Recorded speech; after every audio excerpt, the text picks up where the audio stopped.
ചൊക്രമുടി കയ്യേറ്റം അന്വേഷണത്തിനായി പ്രത്യേക സംഘം എത്തും. വിഷയത്തിൽ കൂടുതൽ പരിശോധനകൾ ആവശ്യമാണ് എന്നും അതിനാലാണ് വിശദമായി പഠിക്കാൻ പ്രത്യേക സംഘത്തെ നിയോഗിക്കുന്നത് എന്നും ഇടുക്കി ജില്ലാ കളക്ടർ വി വിഘ്നേശ്വരി പറഞ്ഞു. തഹസീൽദാർ അടക്കമുള്ളവർ ഉൾപ്പെടുന്നതായിരിക്കും പ്രത്യേക കമ്മിറ്റി. മാതൃഭൂമി ന്യൂസാണ് കയ്യേറ്റ വാർത്ത പുറത്തു കൊണ്ടുവന്നത്. ജെയിൻ രാജ് വിവരങ്ങളുമായി ചേരുന്നു. Jain, good morning.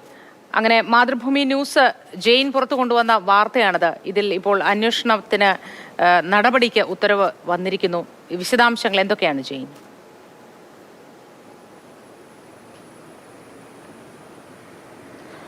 മോത്തി, തീർച്ചയായിട്ടും ചൊക്രമുടി സംസ്ഥാനത്തെ തന്നെ രണ്ടാമത്തെ ഏറ്റവും വലിയ മലയാണ്. ആ മലയുടെ ഭാഗമായിട്ടുള്ള ഏതാണ്ട് 25 ഏക്കറോളം സ്ഥലമാണ് ഒരു സ്വകാര്യ വ്യക്തി കൈവശപ്പെടുത്തുകയും അവിടെ അനധികൃതമായി പ്രത്യേകിച്ച് മണ്ണിടിച്ചിൽ സാധ്യതയൊക്കെയുള്ള ഒരു മേഖലയിൽ നിർമ്മാണ പ്രവർത്തനം നടത്തിയത്.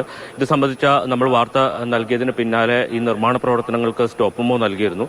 അതിന്റെ ഭാഗമായിട്ട് ഇപ്പോൾ തുടരന്വേഷണം കൂടി ജില്ലാ കളക്ടർ പ്രഖ്യാപിച്ചിരിക്കുകയാണ്. ഈ ഭൂമിയുടെ പട്ടയം സംബന്ധിച്ച് നമുക്ക് ജില്ലാ കളക്ടറുടെ പ്രതികരണം കൂടി കേട്ട ശേഷം ഞാൻ ജയിലിലേക്ക് വരാം. അലിഗേഷൻസ് വന്നിട്ടുണ്ട്, കയ്യേറ്റമാണെന്നുള്ളത്. അതിൽ നമ്മൾ അന്വേഷിച്ചു കൊണ്ടിരിക്കുകയാണ്. നമുക്ക് കുറച്ചുകൂടി കൂടുതൽ വിശദാംശങ്ങൾ വേണ്ടി വരും. സോ അതിനുവേണ്ടി നമ്മളൊരു കമ്മിറ്റി രൂപീകരിച്ചിട്ട് അവർ പഠിച്ചിട്ട് പിന്നെ നമ്മൾ സർവേ നടത്തിയിട്ടാണ് ഇതിനുള്ള ഒരു അന്തിമ ഒരു കണ്ടെത്തലിലേക്ക് നമുക്ക് പോകാൻ പറ്റും. ജെയിൻ, തുടരൂ.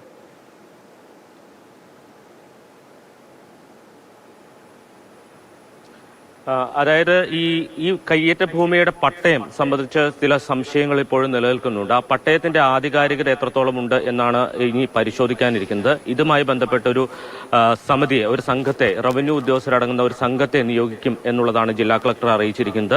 ഇതുവരെ സംഘത്തിന് രൂപം നൽകിയിട്ടില്ല. പക്ഷേ ഇന്നോ നാളെയോ ആയി ആ സംഘത്തെ രൂപീകരിക്കും. അതിനുശേഷം ഈ പട്ടയം നൽകിയത് 1964-നും 1970-നും ഇടയിൽ നൽകിയ പട്ടയങ്ങളാണ് എന്നുള്ളതാണ് മനസ്സിലാക്കുന്നത്. അതുകൊണ്ട് തന്നെ ഇതുമായി ബന്ധപ്പെട്ട പഴയ രേഖകൾ അടക്കം എടുത്ത് പരിശോധിക്കേണ്ടതുണ്ട്. അതുമായി ബന്ധപ്പെട്ട പരിശോധനകൾക്ക് വേണ്ടിയിട്ടാണ് ഇപ്പോൾ പ്രത്യേക സംഘത്തെ രൂപീകരിക്കാൻ ജില്ലാ കളക്ടർ തീരുമാനിച്ചിരിക്കുന്നത്.